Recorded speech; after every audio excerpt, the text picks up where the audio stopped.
Hi everyone, welcome back Karini Gowda YouTube channel. ಎಲ್ಲ ಹೇಗಿದ್ದೀರಾ? I hope ಚೆನ್ನಾಗಿದ್ದೀರಾ ಅಂತ ಈ ವಿಡಿಯೋ ಶುರು ಮಾಡ್ತಾ ಇದ್ದೀನಿ. ಇವತ್ತು ನಾನು ಗೋಬಿ ಮಂಚೂರಿ ಹೇಗೆ ಮಾಡೋದು ಅಂತ ತೋರಿಸ್ತಾ ಇದ್ದೀನಿ, ಮತ್ತು ಮನೇಲಿ ಸಾಸ್ ಹೇಗೆ ಮಾಡೋದು ಅಂತ ತೋರಿಸ್ತಾ ಇದ್ದೀನಿ. ಈಗಿನ ಮಕ್ಕಳಿಗೆ ನಾವು ಈಚೆ ಕೊಡ್ಸೋಕ್ಕೂ ನಮಗೆ ಒಂಥರ ಇದ್ದಿರುತ್ತೆ ಅಲ್ಲ ಪೇರೆಂಟ್ಸ್ಗಳಿಗೆ, ಅಥವಾ ಸಾಸ್ ತಂದು ಮಾಡ್ತೀವಿ ಅಂದರೂ ಅಯ್ಯೋ ಎಕ್ಸ್ಪೈರಿ ಡೇಟ್ ಆಗೋಯ್ತದೆ ಇಟ್ಕೊಂಡ್ರೆ, ಅಷ್ಟು ದುಡ್ಡು ಕೊಟ್ಟು ತಂದಿರ್ತೀವಿ ಅಂತೆಲ್ಲ ಇರುತ್ತೆ. ಸೊ ನಾನು ಇಲ್ಲಿ ತೋರಿಸ್ಕೊಡೋದು, ನಾನು ನೀವು ಟ್ರೈ ಮಾಡಿದ್ರೆ ನಿಜ ಒಂದು ವೀಕ್ ಇಟ್ಕೊಬೋದು ಮತ್ತು ಚೆನ್ನಾಗೂ ಇರುತ್ತೆ. ನೀವು ಆ ಟೊಮೆಟೊ ಕೆಚಪ್ನ ಎಲ್ಲದಕ್ಕೂ ಯೂಸ್ ಮಾಡ್ಕೊಬೋದು. ಆ ಥರ ತೋರಿಸ್ಕೊಡ್ತೀನಿ ಬನ್ನಿ. ಇಲ್ಲಿ ನಾನು ಮೊದಲಿಗೆ ಕೋಸ್ ತೊಗೊಂಡಿದ್ದೀನಿ, ಚೆನ್ನಾಗಿ ಚಿಕ್ಕದಾಗಿ ಕಟ್ ಮಾಡ್ಕೊಂಡು ಅದನ್ನ ಚೆನ್ನಾಗಿ ತೊಳೆದು ಇಟ್ಕೊಂಡಿದ್ದೀನಿ. ಅದಕ್ಕೆ ನಾನು ಮೈದಾ ಹಸಿಟ್ಟು ಮತ್ತು ಕಾರ್ನ್ಫ್ಲೋರು, ಈಗ ಮೈದಾ ಹಸಿಟ್ಟು ನೀವು ಒಂದು ಬಟ್ಲು ಹಾಕ್ಕೊತೀನಿ ಅಂದರೆ ಕಾರ್ನ್ಫ್ಲೋರ್ ಅದರಲ್ಲಿ ಅರ್ಧ ಬಟ್ಲು ಹಾಕೋಬೇಕು, ಅರ್ಥ ಆಯಿತಾ? ಅದಕ್ಕೆ ನಾನಿಲ್ಲಿ ಚಿಲ್ಲಿ ಪೌಡರ್ ಮತ್ತು ಪೆಪ್ಪರ್ ಪೌಡರ್ ಮತ್ತು ಸಾಲ್ಟ್ ಇಷ್ಟು ಹಾಕ್ಕೊಂಡಿದ್ದೀನಿ, ಮತ್ತು ಶುಂಠಿ ಬೆಳ್ಳುಳ್ಳಿ ಪೇಸ್ಟು ಇಷ್ಟು ಹಾಕ್ಕೊಂಡು ಚೆನ್ನಾಗಿ ನೀರಲ್ಲಿ ಮಿಕ್ಸ್ ಮಾಡ್ಕೊಂಡಿದ್ದೀನಿ. ನೀರು ಜಾಸ್ತಿ ಹಾಕೋಕ್ಕೆ ಹೋಗಬೇಡಿ.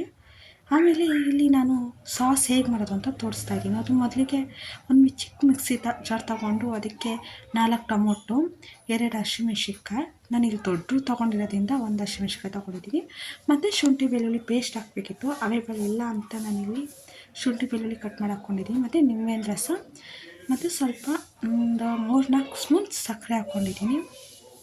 ಇದನ್ನು ನೀರು ಹಾಕ್ಕೊಳ್ದೆ ನುಣ್ಣಗೆ ರುಬ್ಕೋಬೇಕು. ಇದು ಚೆನ್ನಾಗಿ ರುಬ್ಕೋಬೇಕಷ್ಟೇ, ಪೇಸ್ಟ್ ಥರ ರುಬ್ಕೊಂಡ್ರೆ ಆಗುತ್ತೆ. ಇಲ್ಲಿ ನೋಡಿ ಅಚ್ಚು ಹಾಕ್ತಿಲ್ಲ, ತುಂಬ ಟೈಟಾಗಿದೆ ನೋಡಿ ಬಂತು.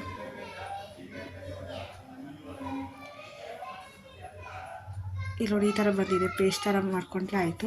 ಇವಾಗ ಇದಕ್ಕೆ ಒಂದು ಬಾಣಲಿ ತೊಗೊಂಡು ಅದಕ್ಕೆ 1 ಸ್ಪೂನ್ ಎಣ್ಣೆ ಹಾಕ್ಕೊಂಡಿದ್ದೀನಿ. 1-2 ಸ್ಪೂನ್ ಎಣ್ಣೆ ಹಾಕ್ಕೊಂಡು ಅದು ಚೆನ್ನಾಗಿ ಕಾದ ನಂತರ ನಾವಿಲ್ಲಿ ಟೊಮೆಟೊ, ಹಸಿಮೆಣ್ಸಿನ್ಕಾಯಿ, ಶುಂಠಿ ಬೆಳ್ಳುಳ್ಳಿ ಮತ್ತು ಸಕ್ಕರೆ, ನಿಂಬೆಹಣ್ಣು ರುಬ್ಕೊಂಡಿದ್ವಲ್ಲ ಅದು ಹಾಕ್ಕೊತಾ ಇದ್ದೀನಿ. ಅಷ್ಟನ್ನೂ ಹಾಕ್ಕೊಂಡು ಮತ್ತು ಮಿಕ್ಸಿಲಿ ಉಳಿದಿರ್ತದಲ್ಲ ಅದಕ್ಕೊಂದು ಸ್ವಲ್ಪ ನೀರು ಮಿಕ್ಸ್ ಮಾಡಿಕೊಂಡು ಅದನ್ನು ಹಾಕ್ಕೊತಾ ಇದ್ದೀನಿ. ಈಗ ಇದಕ್ಕೆ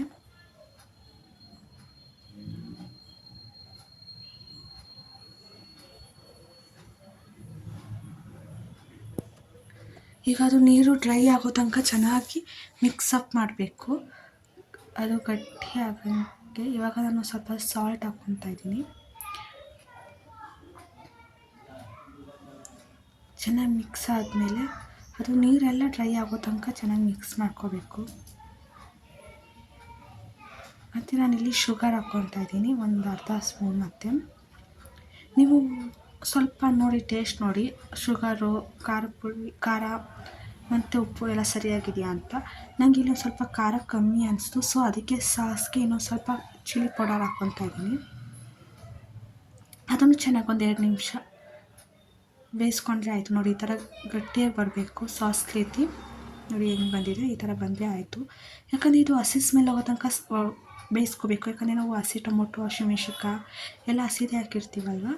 ಸೊ ಅದಕ್ಕೆ ಸ್ವಲ್ಪ ನೋಡಿ ಈ ಥರ ಬಂದರೆ ಆಯಿತು. ಈಗ ಇದಾಗಿದೆ, ಇದಕ್ಕೆ ನಾನು ಇವಾಗ ಎತ್ತಿಟ್ಕೊತೀನಿ. ನೋಡಿ ಇಲ್ಲಿ ಎಣ್ಣೆ ಕಾಯಕ್ಕೆ ಇಟ್ಟಿದ್ದೀನಿ. ಆವಾಗಲೇ ಕಲಸಿಟ್ಕೊಂಡಿದ್ವಲ್ಲ ಗೋಬಿಗೆ, ಅದು ಒಂದೊಂದೇ ಉಂಡೆ ಕಟ್ಟಿ, ಸಣ್ಣ ಉಂಡೆ ಕಟ್ಟಿ ಬಿಡಬೇಕು ಎಣ್ಣೆಗೆ. ಕೈಗೂ ಸ್ವಲ್ಪ ಅಂಟ್ಕೊಳ್ಳುತ್ತೆ, ಸ್ವಲ್ಪ ನೀರು ಮಾಡಿಕೊಂಡು ಅದೇ ಬಟ್ಟೆಲಿ ಒರೆಸ್ಕೊಂಡು ಹಾಕ್ಕೊಂಡು ಮಾಡಿದ್ರೆ ಆಗುತ್ತೆ. ನೋಡಿ ಈ ಥರ ಹಾಕಿದ್ರೆ ಆಗುತ್ತೆ. ಯಾರೆಲ್ಲ ನಾನು ವೀಡಿಯೋನ ಫಸ್ಟ್ ಟೈಮ್ ನೋಡ್ತಾ ಇದ್ದೀರಾ, ಆಮೇಲೆ ಸಬ್ಸ್ಕ್ರೈಬ್ ಆಗದೆ ನೋಡ್ತಾ ಇದ್ದೀರಾ, ಪ್ಲೀಸ್ ಸಬ್ಸ್ಕ್ರೈಬ್ ಮಾಡ್ಕೊಳ್ಳಿ.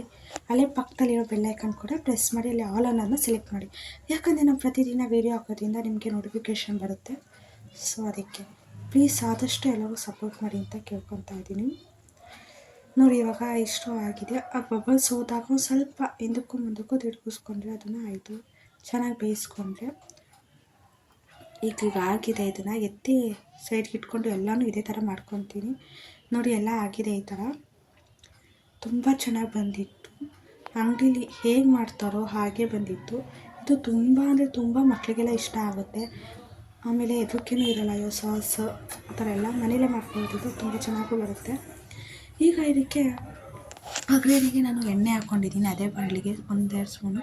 ಅದಕ್ಕೆ ಸಣ್ಣಗೆ ಶುಂಠಿ ಬೆಳ್ಳುಳ್ಳಿನ ಕಟ್ ಮಾಡಿ ಹಾಕ್ಕೊಂಡಿದ್ದೀನಿ, ಮತ್ತು ಒಂದು ಈರುಳ್ಳಿನ ಕಟ್ ಮಾಡಿ ಇಟ್ಕೊಂಡಿದ್ದೆ ಅದನ್ನು ಹಾಕ್ಕೊಂಡಿದ್ದೀನಿ, ಮತ್ತು ದಪ್ಪ ಮೆಣಸಿನ್ಕಾಯಿ ಉದ್ದುದ್ದು ಕಟ್ ಮಾಡಿ ಇಟ್ಕೊಂಡಿದ್ದೆ ಅದನ್ನು ಹಾಕ್ಕೊಂಡು ಚೆನ್ನಾಗಿ ಮಿಕ್ಸಪ್ ಮಾಡ್ಕೊತಾ ಇದ್ದೀನಿ.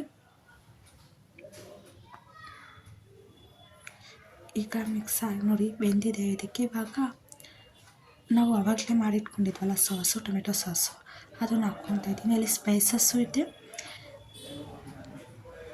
ಸ್ವೀಟ್ನೆಸ್ಸು ಇದೆ. ಸೊ ಅದನ್ನು ಹಾಕ್ಕೊಂಡು ಚೆನ್ನಾಗಿ ಮಿಕ್ಸಪ್ ಮಾಡ್ಕೋಬೇಕು. ಇನ್ನೊಂದು ಕಡೆ ನಾನಿಲ್ಲಿ ಒಂದು ಸ್ವಲ್ಪ ನೀರಿಗೆ ಕಾರ್ನ್ಫ್ಲೋರ್ನ ಚೆನ್ನಾಗಿ ಮಿಕ್ಸಪ್ ಮಾಡಿ ಇಟ್ಕೊಂಡಿದ್ದೆ. ನೀವು ಕಲರ್ ಹಾಕ್ಕೊಳ್ಬೋದು, ಬಟ್ ನಾನಿಲ್ಲಿ ಹಾಕಿಲ್ಲ, ಅದು ಹೆಲ್ತಿಗೆ ಒಳ್ಳೆಯದಲ್ಲ ಅಂದ್ಬಿಟ್ಟು.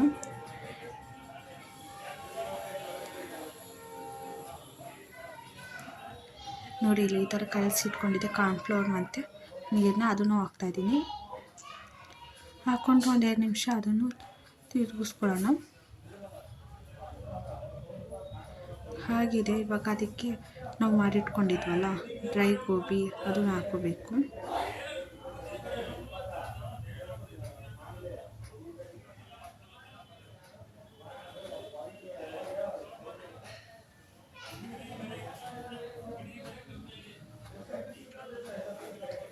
ನೋಡಿ ಇದನ್ನು ಅದು ಮಸಾಲೆ ಹಿಡಿಯೋ ತನಕ ಸ್ವಲ್ಪ ಫ್ರೈ ಮಾಡ್ಕೋಬೇಕು, ಅದನ್ನು ಕಲಿಸ್ಕೋಬೇಕು ಅದರಲ್ಲಿ. ಅದಾದಮೇಲೆ ಅದಕ್ಕೊಂದು ಸ್ವಲ್ಪ ನೀರು ಹಾಕ್ಕೊಂಡು ಇವಾಗ ಅದಕ್ಕೆ 1 ಸ್ಪೂನ್, ಒಂದು ಅರ್ಧ ಸ್ಪೂನ್ ಗರಂ ಮಸಾಲ, 1 ಸ್ಪೂನ್ ಧನಿಯಾ ಮಸಾಲ, ಒಂದು ಸ್ವಲ್ಪ ಅಚ್ಕಾರದ ಪುಡಿ ಮತ್ತು ರುಚಿಗೆ ತಕ್ಕಷ್ಟು ಉಪ್ಪು, ಇಷ್ಟು ಹಾಕ್ಕೊಂಡು ಚೆನ್ನಾಗಿ ಇನ್ನೊಂದ್ಸಲ ಮಿಕ್ಸಪ್ ಮಾಡ್ಕೋಬೇಕು ಚೆನ್ನಾಗಿ. ಸಂಜೆ ಹೊತ್ತು ಇದನ್ನ ಮಾಡಿಕೊಟ್ರೆ ಮನೆಯವರು ಮಕ್ಕಳೆಲ್ಲರೂ ತುಂಬ ಅಂದರೆ ತುಂಬ ಇಷ್ಟಪಡ್ತಾರೆ. ಈ ವಿಡಿಯೋ ಇಷ್ಟ ಆದಲ್ಲಿ ಪ್ಲೀಸ್ ಲೈಕ್ ಕೊಡಿ, ಶೇರ್ ಮಾಡಿ, ಸಪೋರ್ಟ್ ಮಾಡಿ ಅಂತ ಹೇಳ್ತಾ ಈ ವಿಡಿಯೋನ ಈಗ ಇದಕ್ಕೆ ಲಾಸ್ಟಲ್ಲಿ ನಾನಿವಾಗ ಕೊತ್ತಂಬರಿ ಸೊಪ್ಪನ್ನ ಕಟ್ ಮಾಡಿ ಇಟ್ಕೊಂಡಿದ್ದೆ ಅದನ್ನು ಹಾಕ್ತಾಯಿದ್ದೀನಿ. ಅದು ಗ್ಯಾಸ್ ಆಫ್ ಮಾಡಾದ್ಮೇಲೆ ಹಾಕಿ, ಆಮೇಲೆ ಲೆಮನ್ ಜ್ಯೂಸ್ ಹಾಕ್ತಾಯಿದ್ದೀನಿ, ಅದು ವಿನೇಗರ್ಗೆ.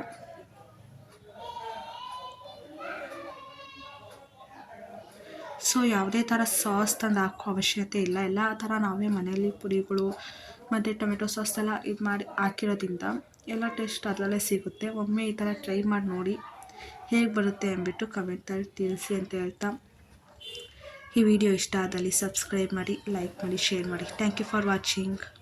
ಬಾಯ್.